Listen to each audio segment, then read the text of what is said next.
Notts County Tour, we are live just over 24 hours before the playoff eliminator at home to Grimsby Town. It's going to be an interesting game. We've had a big week of videos. We've had Adam Chickson's interview. If you haven't already seen that, you can check it out in the description. It's nearing 1,000 views. Really, really good interview. I know, George, you enjoyed that one as well. Massive. Yeah. And then on Thursday, we had our Pavis perspective. A lot of you tuned into that. So this is an opportunity really to have some of your views, some fans. We're going to have some fans on tonight. Just talk about the game tomorrow, how we feel with it being 24 hours away. A really big opportunity for Notts to get to the semi-final and play Wrexham and hopefully the final. But we'll see what some of you make of it. George, we last spoke Thursday. How are you feeling now? Pretty similar, you know. The nerves are starting to kick in now. But I stick by my guns. I think it's just going to be one of those games, isn't it? Sort of going in with a different attitude that I've gone into the last 2 seasons with, because I'm on a knife's edge. One side of me saying it's going to be a 1-0 win Notts, the other side saying it's going to be 1-0 Grimsby. I'm sticking to it. Sticking to that. I don't know. Obviously, anything can happen. We've seen that today with the Premier League. I don't know how many times things changed in that. So I think that's sort of a lesson to be learned for tomorrow. You could go 1 down, 2 down. You literally never know what's going to happen. So it'll be very, very interesting. It will be very, very interesting to see what happens. If you are joining us as well and you want to ask us a question, myself or George, or you want to ask any of our guests a question as they come in, feel free to do that. We'll try and put it to them as well. So we'll kick off. We'll kick off, George, shall we? Yeah, let's go for it. So we'll get our first guest in then. And that is Ian. Ian, how are you? All right, thank you. Yeah, good stuff. We sort of want to talk to you about how are you feeling for tomorrow's game? Nervously excited. Yeah. Same as you. I think it's going to be very tight. I don't think there'll be much in it. I think we could beat anybody on a day, but also we can not turn up if we're not up for it. So, but I'm confident we'll win, but I think it'll be very tight. Do you think that sort of changed as the season's gone on? Because we were going to games and I feel like we wouldn't manage them very well. Look back at Woking, and it's still part of our game. But I don't know about you. Do you feel like sort of the last 6 or 7 games we've kind of sorted that out a little bit? I think so. I think we've got a bit more focused. You think about Halifax away, didn't manage that game very well. But the last few games, I think we've managed them better than we have. Obviously, the Torquay was one other, but I think we're in better shape than we were at the start of the season.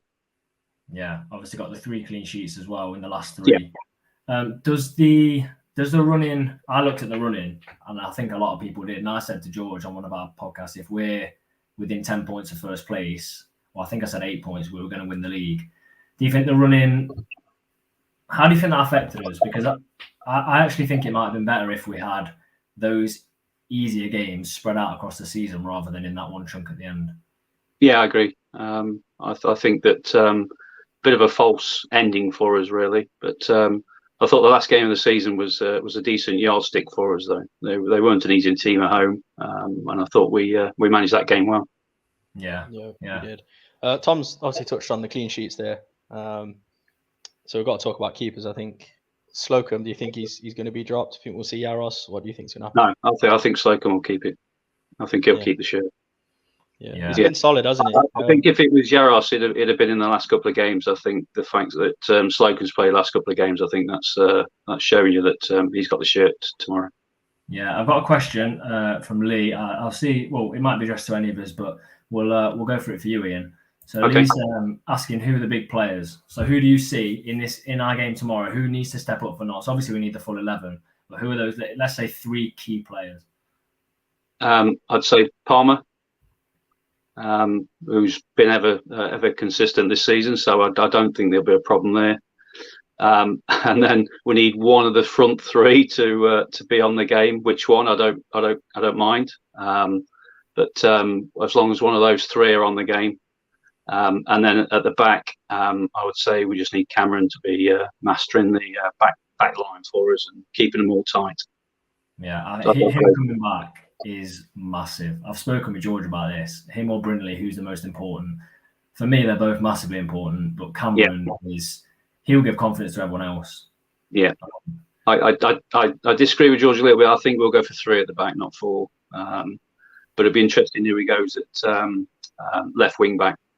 Because Dion obviously puts in the rasping tackles and good, but going forward, he's not got the skill of Taylor or Chicks. So it'll be interesting to see what Birchall goes for. I personally would be very, very surprised if we did see Taylor. Yeah, I can't see it. I don't think he's got the sharpness to come into a game like this. No, again, the fact he's not played last couple of games is, I think, giving you insight into that. But when he did last play, I thought he had a really good game. Was that Dover? Dover at home? I think so. Yeah, I think that, yeah. I also do you agree the same about Vincent? Is probably not going to see much of him. Yeah, I agree. Again, shame because I think he's been really good this season. So I don't know what's gone off there, but yeah, again, we haven't seen him. He hasn't figured. I don't think we'll see him now in the playoffs. No, I think that's him pretty much done. Another question, Ian, and this is going to everyone because it's been addressed to everyone from Max. But who did you vote for fans play this season, or have you done it yet? Yeah, I've done mine. Mine was Palmer. It was dead easy for me. He's been the ever consistent all season. He's 7 out of 10 every game, and some games he's gone more than that. So it was easy for me. Yeah, George, who did you go for? I've gone exactly the same. I was about to ask you that question as well. To be fair, so fair play, Max. I'd be surprised if he doesn't win it. I've gone Palmer as well. Yeah. I know the strikers will get the headlines because of the goals they score and stuff, but I just think Palmer has been too consistent for me every game. I genuinely not just because we interviewed him, but I was also torn with Chickson as well. Yeah, I think he's unbelievably good. I think he is. Yeah. Would you like to see him in the back 3 tomorrow, or not? No, I'd take Cameron, but I'd see him as the left wing back over DK. But yeah, I agree. Someone naturally that could play that side. I agree. The trouble with Dion is he has to cut back each time, and he gets found out. Yeah. Also, Chickson, there was a home game recently where every single cross was pinpoint. Cross. Yeah. But we need someone on the end of that, I think. I think if the game gets too tight as well, you could always chuck Dion on second half, couldn't you? Just get a bit reckless. You know what I mean? Definitely not. Yeah. You can't have him coming on and being reckless. You can. That's not the word I want to hear in the playoffs. I know Chickson said that if Dion could slide tackle in the changing room, we would. I do not want reckless challenges in the playoffs. Definitely not. I do. That's what we live for. No. Well, he certainly gets the fans up, doesn't he? Ian, before we let you go, we're going to have to ask. I can't remember. We had so many score predictions on Thursday night. I can't remember exactly what you put. But are you sticking with your score prediction? And what was it for? Yeah, it was 2-1 Notts, and it was Cal, and it was Ruben. Fair play. I had a dream. That was the dream. 2-1 Cal and Ruben. You genuinely have a dream about that? Yeah. Seriously, yeah. Oh, I'd love it. Yeah, that'd be fantastic. But yeah, Ian, thank you for joining us. Really appreciate no it. Problem. Thanks for having me. Watching Av and enjoy the game tomorrow. If we don't see you tomorrow. See you later. Ian. Cheers. See you tomorrow. 2-1. I hope it's right. You know what? I've not had a dream about this game. I've had dreams about games before and they've gone horribly wrong. I had a dream about Stockport away. My dream wasn't about the players being sick and Richardson missing open goals, but I had a dream about that being Notts winning late on and jumping into the away end, but the away end was like at some prem ground. It was a ridiculous dream, but anyway, good to have Ian on. So next guest, we'll bring our next guest to you. It's Matt. How you doing, Matt? You all right? I'm good, mate. How are you? Yeah, not too bad. You probably have seen Matt early on in the season. I think George was on holiday. Matt stepped in. So you might have seen Matt, but yeah, Matt, what do you want to talk about? Well, what I think is a really interesting question, or what kind of, we're in this position now, is this the best chance Notts have got to win the playoffs? In the 3 seasons that they've been in the National League, is this the best chance that they've got? Now, it's kind of a 2-pronged debate because you can look at it from, firstly, the team that Notts have got. And before this, I was looking through the lineups of the final 2 games of the last 2 playoff campaigns. So Torquay away last year and then Harrogate in the final the year before. But then on the other hand, you've got the opposition. And yes, there were some strong teams, but you look at you look at Chesterfield, the amount of money they spent. You look at Wrexham, who are spending crazy money. Have got a really strong squad. So although the debate can be made that Notts' team is better, have we got a better chance or no? Before me and George give our input to that, I'm going to put this in from Chris, and this is for you, Matt. It sort of links to what you're saying, but Chris says he doesn't think form comes into it in the playoffs. Do you agree? I don't think it impacts as much. No, I think a lot of the games are played on atmosphere and raw sort of determination, which is why I've got a bit of a concern about Notts, because I never quite get that sense of raw determination. I more get the talent side of it than the hunger and desire to throw your body on the line and boot it up the pitch and win those headers. It's more methodical and tactical. But I mean, to answer Chris's question, do I think form matters? Not as much as league games, no. But I think obviously it does have some form of impact. Yeah, I agree. I think I said it on Thursday night. The only time form comes into it is when you're a team like Chesterfield and you've completely nosedived. You've got your top goal scorer who was that much of a goal scorer. He wasn't far off winning the top golden boot, and he'd been out for months. That's when you've really got to pick yourself up. So I don't think losing the last couple of games really matters. I think it only matters for things like Chesterfield. But yeah, we'll go on. George, what do you reckon to what Matt said then? What do you reckon to that? That's a really good point, actually, because you sort of think of the first season we're in the playoffs. I felt really confident in that season, but I think I was a bit naive to the National League as well, that first season that we came down. But then, like Matt sort of said, you look at the squad we had, and one of our weaknesses in that game was Ben Turner. Now, you look at the defenders that we have now, they're a lot better technically, defensively as well, because the howler in him, didn't he, Turner, unfortunately. Halifax away last season springs to mind, I think. Yeah, definitely. But yeah, it's a really hard one. Because on one hand, you've got maybe not as much of a good team in the first season or two, and it was turbulent in the second season because obviously Birchnell had only, was it 10 league games before the playoffs, and it was pretty much Saturday, Tuesday, wasn't it? So it's pretty full on. Not had much of a chance to put his ideas across to the squad. So I think that definitely had a bearing on the way that the playoffs went as well. Even though we did go on a good run at the end of the season. I'd probably say it is the best shot we've had this season. I think, all things considered, I think the first season, and I think you probably agree, Matt. The first season, I don't think because we played so well towards the end. I think it masked how bad of a situation Notts were actually in. Yeah, it did. And I was, like I said, I was just looking at the team before. I mean, for the team for that playoff, Slocum, Mitch Rose, Ben Turney, Kyle Wotton, Michael Doyle, Jim O'Brien, Christian Dennis, Richard Brindley, Alex Lacey, Joel Bagan, and Cal Roberts. It's not a bad team, but you would say that hasn't got a patch on current team, especially looking at that defence. Yeah. We just talked about dreams with Ian, didn't we? I still have nightmares about Turner starting at Wembley. So why roll this in? I'm sure didn't he get player of the season? I'm sure he got player of the season. I think he did. Start at Wembley. So I'm convinced it would have been 1-0 Notts against Harrogate. But I don't know, that first season, you generally wouldn't have been surprised for Notts to finish like 15th.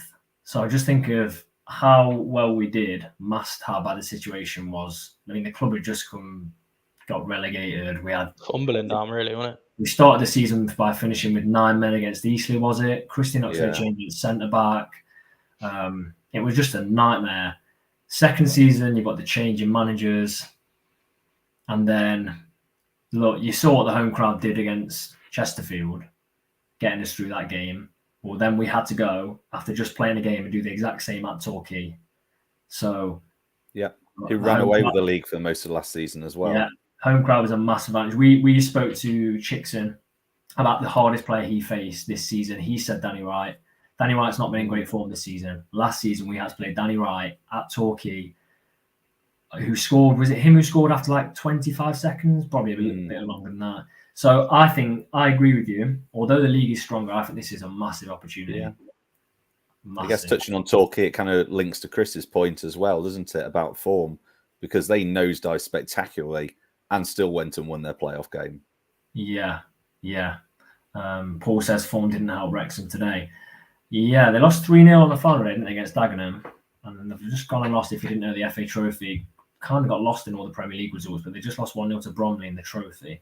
Yeah. So interesting. I'm a bit superstitious. I don't want to look ahead to the Wrexham game from a Notts point of view, because that just seems too early. But from a purely playoff point of view, it'll be interesting to see how they perform against whoever they play, I think.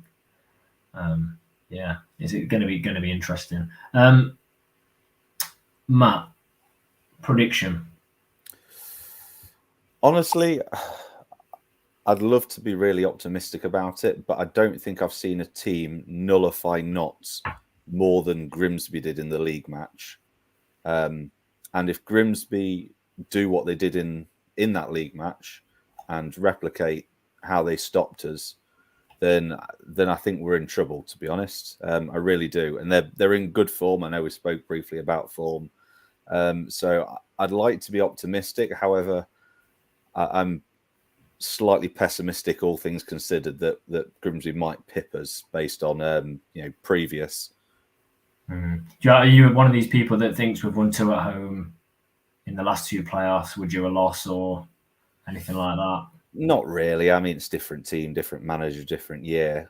So I don't look too much into it. But what I will say is that Notts under pressure do look a little vulnerable, and I'm worried the occasion is going to be difficult for them when they'll need to dig deeper and show that grit, which we don't often see out of Notts. We see more talent than grit, as I kind of alluded to earlier. So, yeah, I'll give it a bit of a mixed result. I reckon Grimsby will nick it.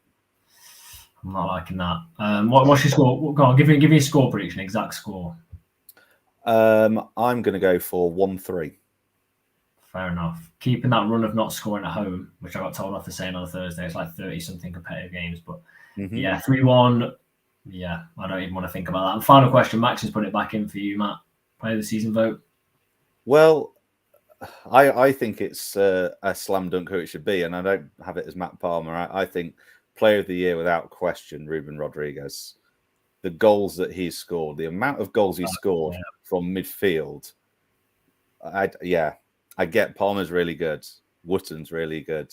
Roberts had a good season in patches. Chickson is really good. I remember doing that chat with you, Tom, that you alluded to when George was on holiday. And off camera, I said Adam Chickson ahead of Joel Taylor. And it was the other way around at the time. So, I like Chickson. But to answer your question, Rodriguez for me. Fair point. I mean, if I'd have thought even harder, he'd probably be my third choice. But he is a good point. I mean, the guy's not a natural striker. Goal involvement as well. It's crazy. Yeah. He's had a really good season. That one game up front and 19 goals or whatever it is. So underrated. And you look at some of the goals he scored, Grimsby away springs to mind. Were you at Grimsby away, Matt? No. Oh, God. You missed it. Unbelievable. I don't like to use the word, but limbs. Matt, cheers for joining us. Enjoy the game tomorrow. Where are you sat? In the Cop. We've got a confession, haven't we, George? We have. Paper's perspective is going on tour to the Cop tomorrow. So we'll be in the Cop. Different viewpoint. Hopefully we'll probably see you there, Matt. So let's hope we all enjoy the game. Cheers for coming on. Cheers, Thank you, gents. Thank you. Loads of you watching. I didn't expect this many people watching, so I really appreciate that. We also had a comment quite a bit further up. It might take me a while to find it now. Loads of questions coming in as well. So there are lots. Be ready. I just want to say thank you for this comment to Curtis, to thank us for everything we've done this season, reviews, previews, and the polls we have on the videos. So really appreciate it, Curtis. Honestly, if people didn't watch the videos, we wouldn't be able to do it. So really appreciate that. And hopefully, we said it last season, the season before, hopefully we are going to be Notts County Talk in the Football League. So that would be great. It will be. We'll even put the badge in the background somewhere. The Football League badge. Football League badge. We'll just sneak it in everywhere we can. Literally everywhere we can. We're not getting ahead of it, so 3 games. I've said I'm not talking about the Wrexham game, so So yeah, we'll get our next guest in, shall we, George? Let's go for it. Next guest. We've had Ian, fantastic. We've had Matt, been brilliant. We'll get our next guest in, and we've got Holly with us. Hi, Holly, how are we? good, thank you. Good. How are the nerves? Do you know what? I feel quite calm, and I don't know why. I don't know if it's not hit me yet, but I feel like the past 2 years have been on edge, but this year there's just quite a kind of calming feeling, I think, around the team. I have quite like kind of underlying confidence in them. So obviously, we had the circumstances around last season where there was only 5,000 of us allowed in. How did you feel then compared to now? Because I know last season, I kind of got the same feeling as you. I was a wreck last season, but I think it's because we'd only seen the Weymouth game and we'd not been in the stadium, and you didn't want to go and see a loss, did you, last season? So Yeah, and it's so different last season, kind of watching it on the TV and not actually being in the games. You don't really get the full atmosphere or the full perspective of what's happening on the pitch. So being back in the stadium for those kind of 2-day games, the fans got behind them, and you could hear that in the Chesterfield games. The fans kind of brought it home to get that 3-2 win, kind of that so late on. That the fans do have a massive impact. So to be able to have a playoffs where all the fans can be in, everyone can be there, and it has that 12-man effect, it'll be incredible. And I don't think the players will kind of buckle under the pressure. I think it'll be something they'll thrive off. You've looked at our home form. We've scored, well, I say this now, we've scored in every home game this season, pretty much, well, almost. And I think we just do amazing at home. And I think the way they play and the way they play at the back of the fans, and any kind of away team coming to us, it's kind of a big deal because it's a big ground. There's a lot of support. It can be noisy when they want to be noisy. So I think that'll be the real difference tomorrow if the fans get behind the players. yeah, someone just asked Holly. We had our sort of say on it on Thursday night, but do you think we'll beat the attendance record? I think we might, yeah, because it was over 10,000 on Friday morning, potentially. When they That's right. Yeah, when it went on to general sale and it kind of released the season ticket seats. And I think people, I don't know, maybe not necessarily Notts fans will come because it's a game in the local area, it's a big game. So you might kind of draw a crowd from other places as well. But no, I think we'll do it. I can see it at least being 12.5 maybe. Yeah, I think it will help that we'll have. I don't think Solihull obviously didn't bring as many as Grimsby will bring for that game. But I saw on Twitter someone met Birchnell, and he was saying we're now over 11,000, and that was yesterday, I think. So I think we'll possibly do it. I don't know if you saw Thursday's video. Myself and George had a bit of a debate of how many tickets you'd like to have seen given to Grimsby. I was on the side of the lower the better. How were you feeling about that? I know there's completely like a 50-50 split, wasn't it, George? Yeah. What's your thoughts on that? I think the whole point of getting to where you are in the league and to achieve the home fixture, because it's not a two-way kind of playoff game, you don't play them home and away, that you want to have the biggest advantage at home. And I couldn't care less how many tickets we gave them. It shouldn't really affect the atmosphere, and it should be a kind of a Notts atmosphere. It should be dominated by Notts fans. Yeah, it probably makes more money for the club and we probably could have sold more. But the Grimsby fans, unfortunately, not all of them, but a few of them have got a bit of a reputation for themselves, and they've ruined it at previous away games. So yeah. I think it's the sensible thing to do. It wants to be a kind of a good occasion for all the fans, and they want all the Notts fans to feel safe coming, because we've kind of got a range of fans from like old to really young. Yeah. So you want them to be able to feel like they can come to the game safely. So I think 2,000 or whatever it is it 2,000 that they've got? Yeah. It's a good amount. A lot of away ends don't hold that amount. Like if it was a smaller ground, we wouldn't even be able to give them that. So just because it is a big ground, they shouldn't kind of be greedy with their allocation. Yeah, I think you were saying as well, George. We worked out. I don't think any of us could give 2,000. Yeah, no, it will be the biggest allocation in the playoffs. 2,000 will. Yeah, Holly, I've got a question coming. I'm going to pose this to you. I don't know if you know Will. He's been on the channel a few times. Good question though. If we're 1-0 down, 60 minutes played, who do you bring on first? If we need that goal.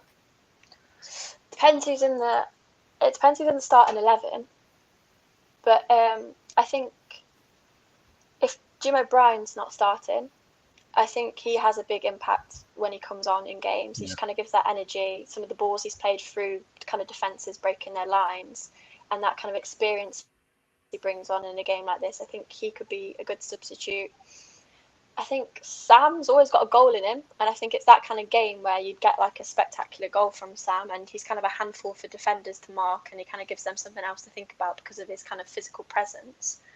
But I don't know, it depends on who's in the starting 11 to I'd bring on, but I'd probably say Jim O'Brien definitely if he's not starting. Do you know who I would say? I know what you're going to say. I'm going to say Lewis Knight. Yep. I'm going to say Lewis Knight. I am. I would love to see Lewis Knight play. I think he would be a breath of fresh air. How do you defend Lewis Knight? You don't even know anything about him.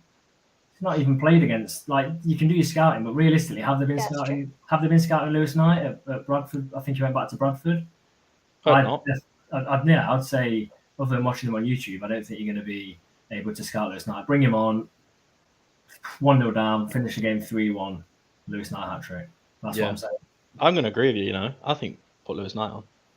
Well, yeah, not the hat trick necessarily, but Holly, before we let you go, we'll bring that question that Max has asked. Who did you vote player of the season? Or have you done it yet? Mike Palmer. Mike Palmer. Yeah, I voted Mike Palmer.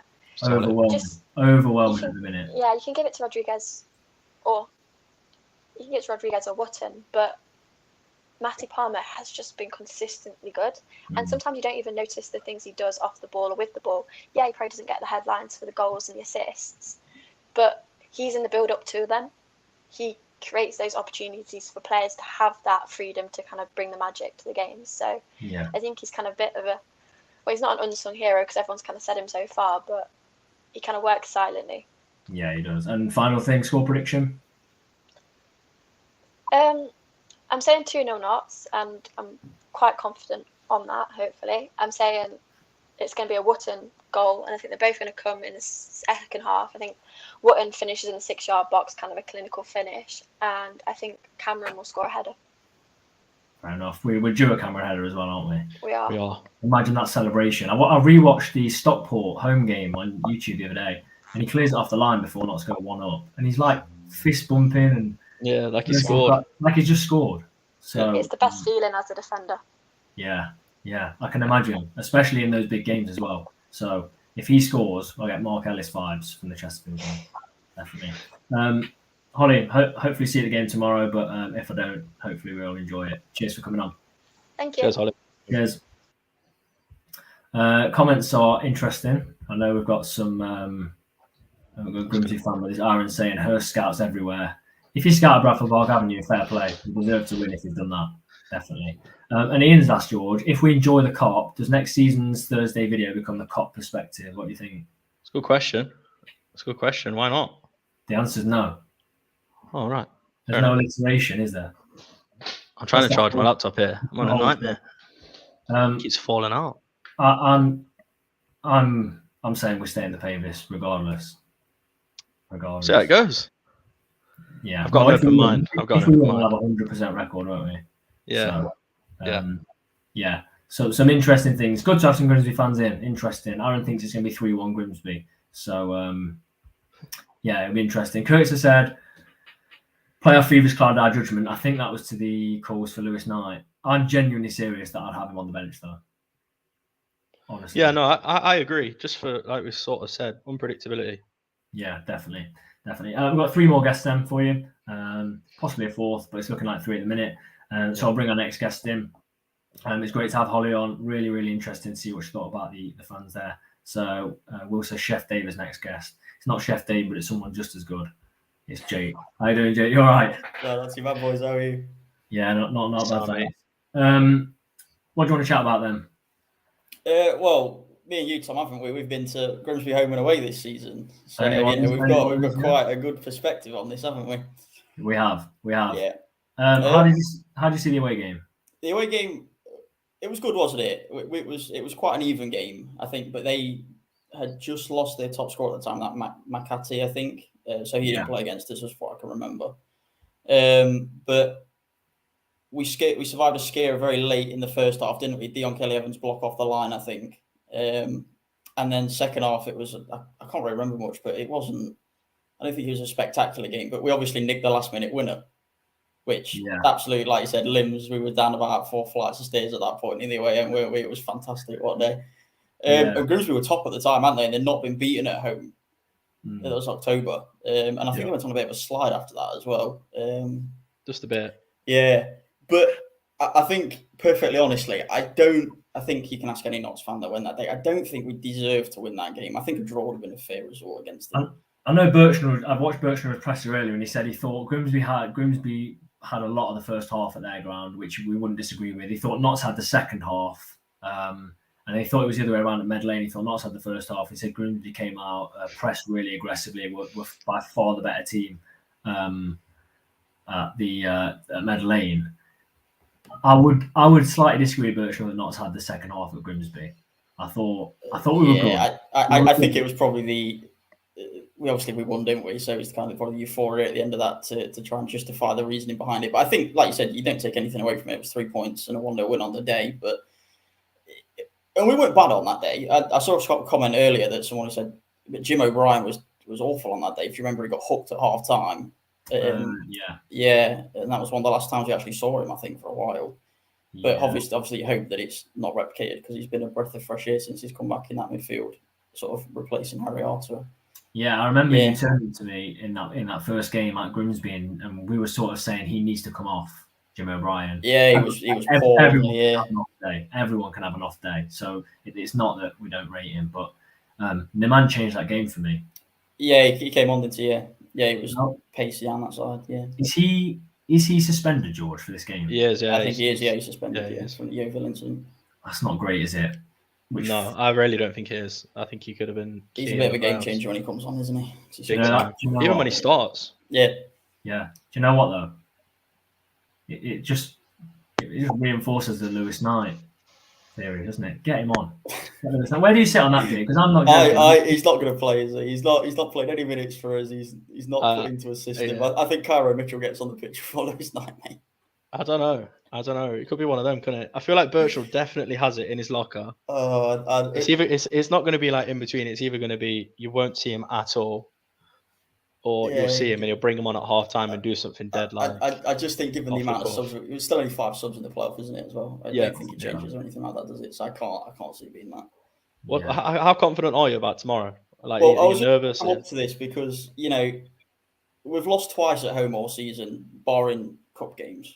Right? Yeah. We've got the very weird loss to Woking, which every time they hit the ball up front seemed to go in. Oh, that was strange. That was a strange game. But the only, and this I think Matt hit the nail on the head here. The only team we've not looked very good against at home all season has been Grimsby. The only team I think that have actually come to Meadow Lane and genuinely outplayed us, and we struggled. And I know they scored in 90+2 or whatever it was, 90+4. But again, and it just worries me a little bit because they're the only team this season that I can say we've probably not deserved to beat in either game. I remember that second half. I'm going to give them credit. They were very good second half. Yeah. And again, but I'm just looking at, they've not got a massive amount of goals in the squad. That McAtee's only got 14 and the next top scorer's only got 7. And the atmosphere thing, I don't think we play well under pressure in big atmospheric games. I've never seen us do it. I've never seen us do very well. So I've kind of I'm not really optimistic for tomorrow, but I don't know whether that's a good thing because, like we've been saying, for the Torquay game and the who did we play at Wembley? Who was it? Harrogate. That's it. I was going to say Halifax for some reason. We were really nervous, but I'm just going to go tomorrow and just see how it goes. It is what it is. It's 90 minutes of football in a playoff one-off scenario. Mansfield have done it against Northampton, who were well ahead of them. So yeah. Briefly spoke about this with Ian as well, but I think it's quite important, and we should maybe ask the rest of our guests now. 3 or 4 at the back. I think he's 3 at the back. I can't see him going 4 at the back. I think he wants to play. I think he plays Brindley and Cameron, and then I don't know whether he goes Chickson or he could. I think he could go in either 3. I don't know. Yeah, I'm kind of with Ian. If he goes for the 3, I think you want 2 natural centre backs in there definitely that can head the ball and get it away. I get Adam Chickson's fantastic, but if they start lumping it in the box needing a goal, yes, we have subs. But I just think Chickson at wing back for me. I think I have Chickson at wing back. I've got a question. I'll pose this to you, Jake. You talked about it being 90 minutes of football. Well, it might not be 90 minutes of football. Do you see this being tight enough to go to extra time and penalties?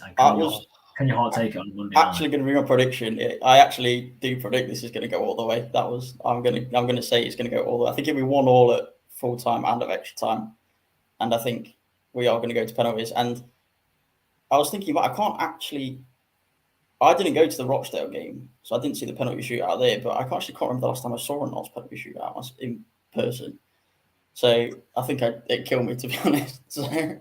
I genuinely, I'm as you said, penalty shootout, and I started thinking about it. The nerves started kicking. A penalty shootout would be, especially in a game of something like this sort of magnitude. Like I think the FA Cup was what it was, wasn't it? But this is.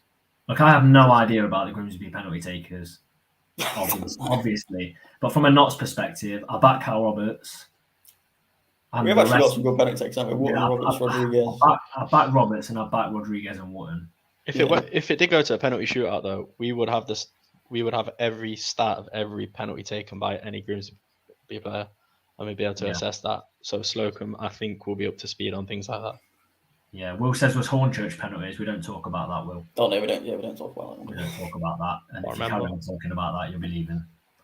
We don't talk about that. So yeah, it'll be interesting to see how far that goes. Definitely. But I don't know. I don't see it going to extra time. I see the players giving it absolutely everything in full time. And I can see 85th minute, I can see players being flat out. I think the atmosphere that's going to be created from the home fans and away fans, I think he's going to just get players going. We have both scored the last minute winner against each other. So exactly. So who's going to get the second last minute winner? So you hope is. That is interesting. It's going to be interesting to see what happens. If you're a Grimsby fan in the chat, I think Sean, if I'm wrong, but I think Sean Scanlon's out for obviously the playoffs. I think he got injured. If it is Sean Scanlon, let me know how much of a miss that is, because they've got their main striker about McAtee, isn't it? I think they've got him back, so that'll be interesting. Jake, before we let you go, your Jordan is in the Cop, aren't you? You're making the short trip over from the Pavis to the Cop. I'm not. No, I'm being loyal. I'm staying. You're not. No, I'm staying in the Pavis. So yeah, I'm going with Dad in the Pavis. That's the first I've heard. I thought. Yeah. No. I'm staying loyal to the Pavis, mate. That's what I'm doing. You're sitting on your own. I'm going with Dad. All right, fair enough. Pavis perspective. Next I'm season, still Pavis perspective. Yeah, the Pavis perspective. And it's just going to be you on it. You're just going to be winning it. I genuinely thought you were coming with us into the car. I'm staying there, mate. Oh, no. That shocked me. A few fans saying, yeah, Scandal's class, Achilles, have good wingers. Big misses out till December, ruptured his Achilles. So, yeah, it'll be interesting. We've finally got a fully fit squad, I think. So, yeah, I don't think we've got any injuries, have we? I don't think we have. At all. So I was going to ask you score prediction, but you've already told us 1-1. Yeah, 1-1. We're going to so, penalties. Yeah. I was going to say hopefully see it at the game, but I probably won't. Yeah, well, I'll see you for him. Fair enough. I'll see you then. Cheers for coming on, Jake. Right, appreciate it. Nice one, boys. Pleasure. Take care. Yeah. Cheers, Jake. Nice one, mate. Ian says, "Are we up or lower Cop? We're up, aren't we, George?" Yeah, block E. Block E. So, yeah. Hopefully, we'll see a few more people that we don't get to see. Yeah, that was one of the thinking behind it, really. Yeah. Before we get our next guest on, something else I want to ask Grimsby fans in the chat. I'm hoping I don't have the wrong team. And playoff fever's got to me. But Sousa, I think, is the player. Used to play for Accrington. He impressed me a lot. I don't know if he's still playing. I don't know if he's injured. He impressed me a lot. So if he's playing, let me know how he's getting on at the minute, because he'll be a player I think Notts need to watch out for. Didn't seem to have a massive like end product, but he ran as ragged, especially at your ground. So it'll be interesting. It will be interesting. George, is this making you a bit more nervous, all this chat? Or is it calming down? Yes and no. When people like Holly are coming in and saying 2-0, you're sort of thinking, a bit of optimism. I'm not optimistic. I just feel like, sort of like what Jake said, was struggled against Grimsby this season. Yeah. So and we've literally beat each other, like 1 win, 1 loss. So it's hard to say.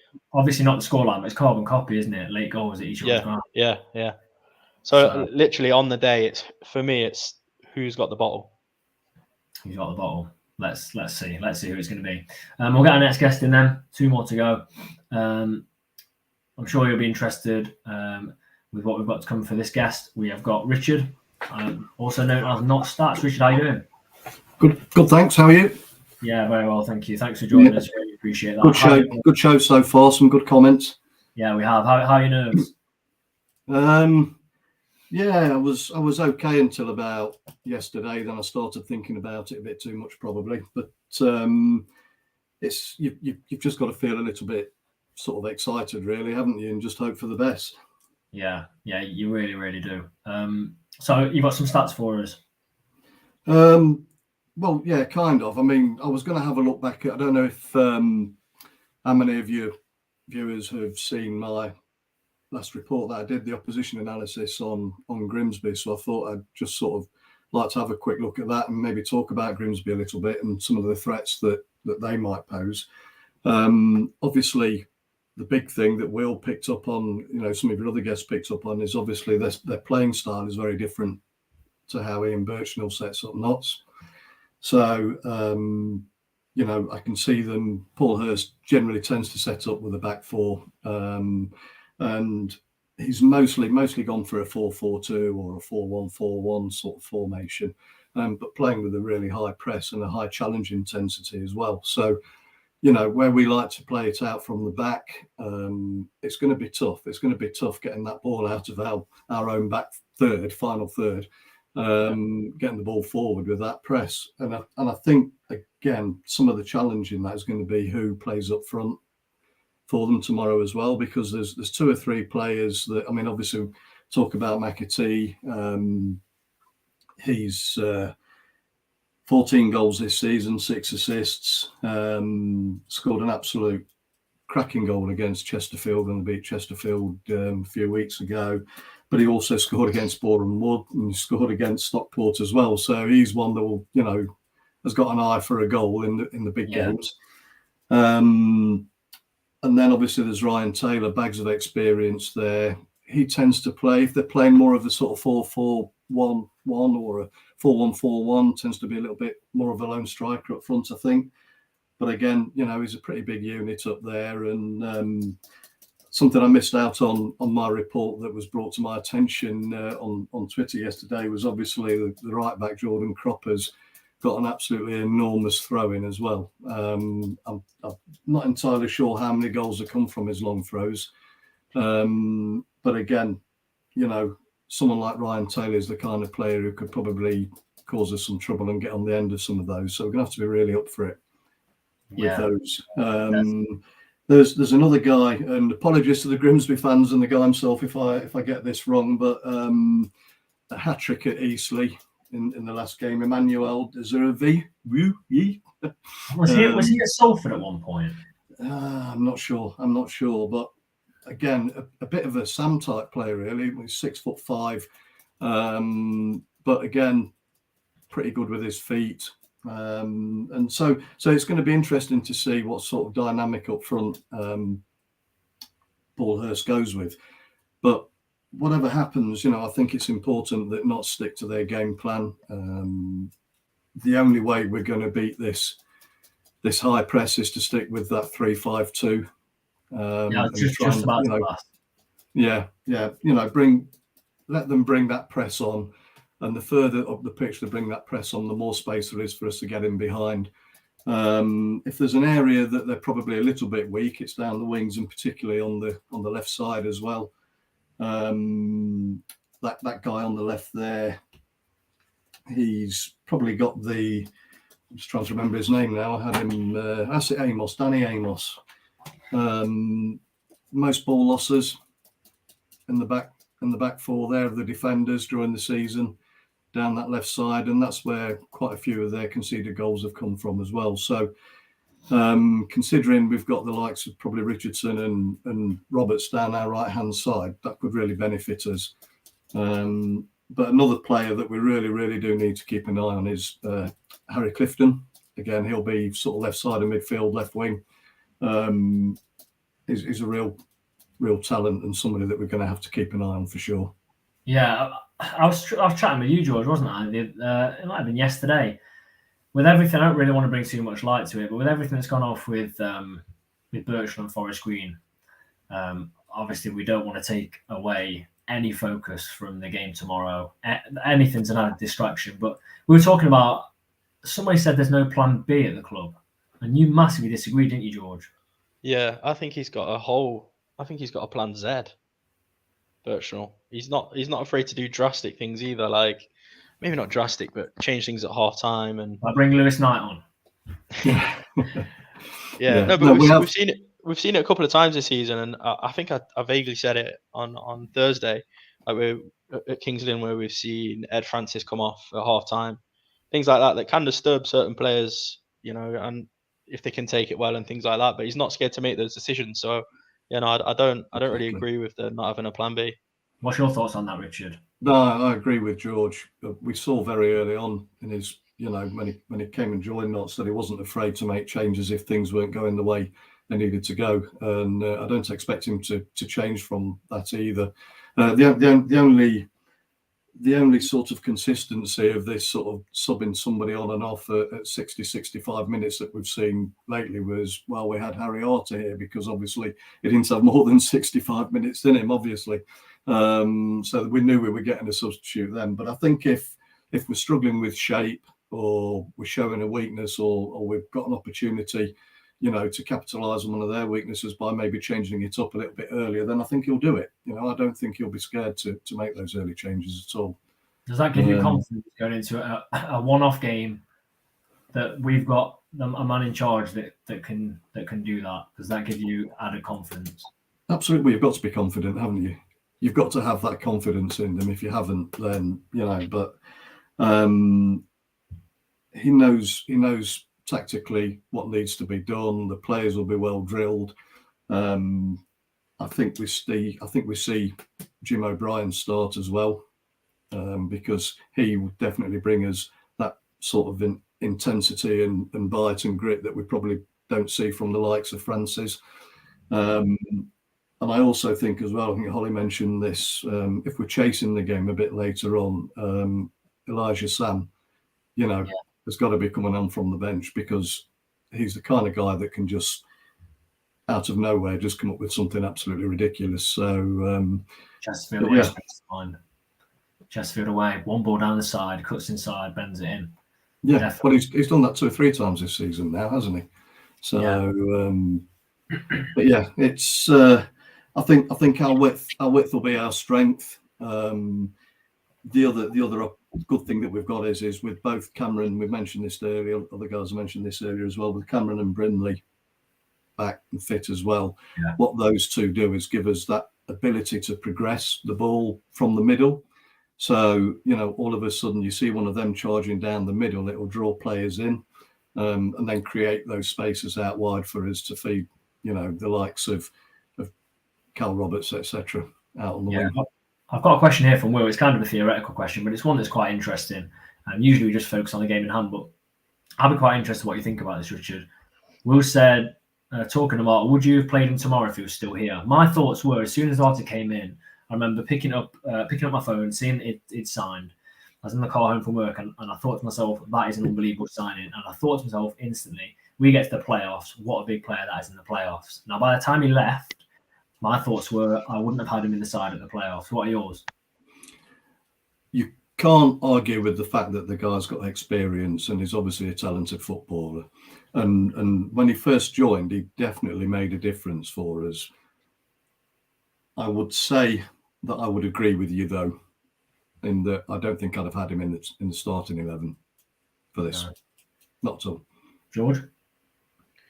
Yeah, I agree. It was getting that way, wasn't it? He was, I mean, especially in a game like against a team like Grimsby, where if you're trying too many passes through the lines that aren't coming off, you're going to be punished. Yeah. And there's also only so much of a player that clearly doesn't want to get injured. Yeah. That you can have. And also, like you say, wealth of experience, you can bleed that in from the changing room and on the bench as well. Yeah, but I think, what would concern me is, and I don't want to be negative about anybody or whatever, but if you look back at maybe the Torquay game, where was the experience there to try and help stop the rot, that kind of thing. So it's a difficult one, but certainly if he was available and we still had him signed, I don't think I'd be starting with him at all. No. No. Two questions. Probably bring him on for penalties if you had to. Yeah. Well, hopefully it doesn't go that far. 2 questions for you, Richard. Then, first one, player of the season. I'm going to be a bit boring and go along with a lot of other people and say Matty Palmer, just from the point of view tactically, just watching him is like a Rolls Royce. Just gets on with his job, does it efficiently. All of his stats are really good. But my close second, and again, I agree with you, Tom, would be Adam Chickson, because I think the change that, and you've got to give Ian Birchnell a lot of credit for this, not just with Adam Chickson, but with players like Ruben as well, that, we're probably losing the way a little bit under Ardley. But Adam Chickson, since he's been given the chance to come back in again, he's got to be left wing back tomorrow. And, without a doubt, he's just his whole attitude. And I absolutely loved the interview that you did with him as well. It's great. So he comes a close second for me. Yeah, like others have said, you've got the guys that are scoring the goals, the Rubens and the Cowles and what have you, and they'll always get all of the glory in that. But yeah, Matty Palmer for me. Yeah, and final question: score prediction for tomorrow, Richard. Oh, I've been going in and out of this. I don't know. I'm going to go for extra time and penalties, and I think it's going to be both teams will score. And I think it's going to probably be a 2-2 in penalties. Right. Let's hope we get the win. Richard, I'm sure everyone's been really interested to hear what you've had to say. We definitely have. So massively appreciate that. Enjoy the game tomorrow. Yeah. Thanks, Richard. See you later. We're at massive numbers still. Obviously, playoff fever's hit everyone. If you are enjoying this, it's the first time we've ever done it. If you would like to see more of this at some point, hopefully another one this season, but if not, next season for the bigger games, let us know. Also, if you're not already subscribed, please do. It massively helps us out. I think this morning we were something like, our goal at the end of the season was 2,000 subscribers. We're almost there. We're like 35 away or something like that. We would massively appreciate that. If we could hit that by the end of the game tomorrow, it would mean a lot. Helps us produce more content like this. Massively does. Right, final guest then. And he's waited a long time. He's a final guest. We need a little bit of congratulations in the chat for making it this far. Round of applause. 52 minutes. Round of applause in the chat if that's possible. We'll bring in our final guest. Ben, how are you doing? Yeah, I'm all right. How are you doing, boys? Yeah, great. Good. Thank you. Yeah. Nice. Nervous? No, I'm feeling all right. I'll get shot down for this. I think we're going to win. Good man. Confidence. We like confidence. I think we're going to win. I bet on us every time at home. I think even though the opposition's been different, you look at I look at the last 2 games. Alty are a football inside. Maidenhead are a hard battle inside. And we dealt with both of them. I know we were, it's lower opposition, but we haven't conceded. Like, is that 3-4 clean sheets in 5 or something like that? 3 and 4 or 4 and 5. Yeah. So that's confidence at the back. I don't know. I feel all right about it. Yeah. Obviously, Ben, you're loved on the channel. Will, Will, the man, the myth, the legend, Ben. he's ecstatic you're on. Ecstatic. Will couldn't join us tonight, but yeah, he's ecstatic you're on. Oh, it's right back at you, Will. Right back at you. I tell you what I'm about is midfield, right? Because I was thinking about this. We weirdly haven't had a settled midfield 2 all season. It's moved around. So we start off with Matty Palmer and Jim, and then Jim gets injured and Francis is in for a little while, and then Vinny comes in after the trophy game and was fantastic. Yep. And he was on good form, when he lost his place. Yeah. Which is kind of odd. And then I know we talked about Harry Arter. Arter comes in, and I was like you, Tom. When Arter signed, my first thought was playoffs. This is brilliant. But whether his enthusiasm waned or I don't know, I wouldn't. I mean, we were both at Aldershot. He came on and gave the ball away 4 times and walked off. It was weird. And now Jim's back, and so I'm quite interested in that because it's sort of moved around. I'm really pleased with Jim O'Brien. I think Jim will start tomorrow, and I think we need. I think we need the voice. I thought it was interesting what George was saying about when you were in the family stand, George. how loud Slocum is. That Slocum's vocal. Yeah. 'Cause I would say if there was one thing missing from Matt Palmer's game, it's the voice. Definitely.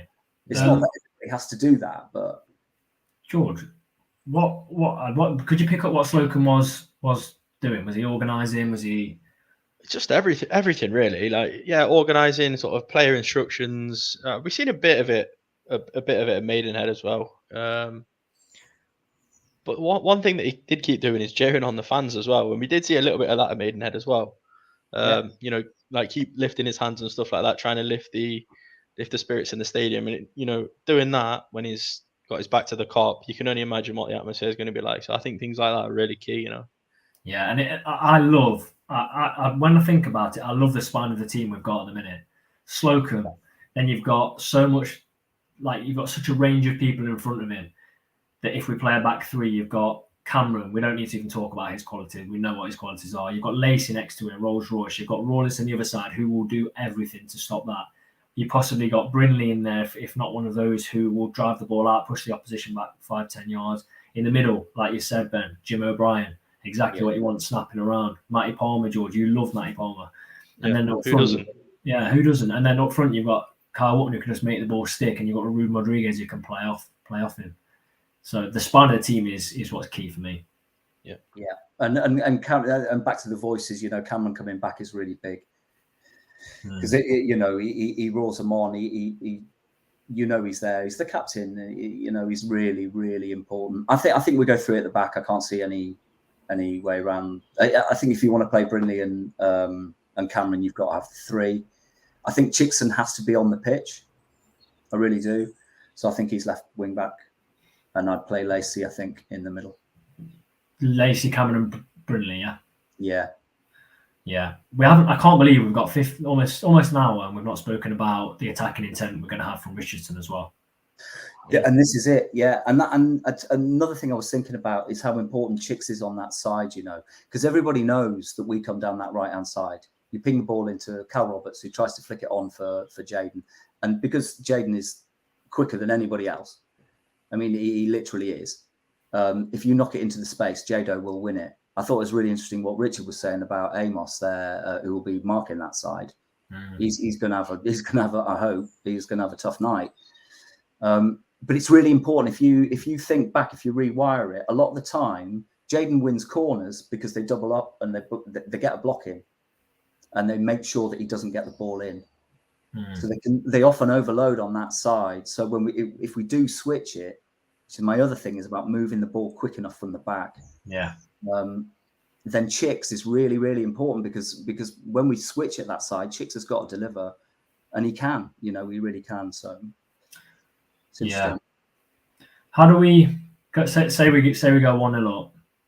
How would you manage the game? Would you go for another? Does it depend when the goal is? Do you?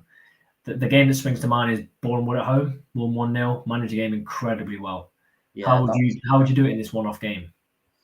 I think Birch is made for knockout football. I think we'll go for a second. I think you're right. It depends when we score. You remember that patch of time when we didn't score within the first 30 minutes for about like 4 months. Yeah. Start of the season. Yeah, it's just ridiculous. It's like the second half were amazing, but and that sort of changed. It's on to my next one as well, which we've got to take a chances, man. You know, if we get, because we'll create a chance. If we make that chance and take it early, I think we'll go for a second. Because you see that with Notts, we just kind of light up and away we go. Yeah, I think it's a big philosophy from Bertrand as well, isn't it? It's not you wouldn't see him go 1-0 up and just sit behind the ball. I mean, like you say, time does come to it a little bit, I suppose. But he's a big advocate for killing a game off, isn't he? Yeah. There's also another suggestion here, which is pretty sensible. It's from Chris. He says, if we go 1-0 up, the best way of managing the game is to get the AFCON ref who blew up on 85 minutes. Good idea, Chris. Great idea. That's Chris Star Viewer Award today, because that's such a sensible idea. I think he's been selected for the World Cup as well. Oh, I'm sure he has. Yeah. I'm sure he's a good referee, but he's just had a howler, hasn't he? So that's one way to do it. Didn't he then blow up early again once he was told that there was more time? Yeah, he did. Crazy. But I think like you said, Ben, we went to Aldershot, and there's 2 Notts Counties that can turn up on the day. There's also 2 Notts Counties that can turn up in either half. You know, we should out of sight to Aldershot. Next thing you know, like we've already talked about before, Harry Arto, 4 or 5 misplaced passes, kicking the ball out of the stadium, and we can't get a sniff of the goal. So it's about which one turns up. Yeah, no, I absolutely right. And because I don't live in Notts, you know, I've probably seen more away games this season than I have home games. You know, the Bromley game jumps to mind. You know, for half an hour, we went all over Bromley, but we were the better side. And someone else that was there can shoot me down on this, but we should have scored. It's not like we would have been out of sight, but we should have been 1 up, maybe 2 up at half time.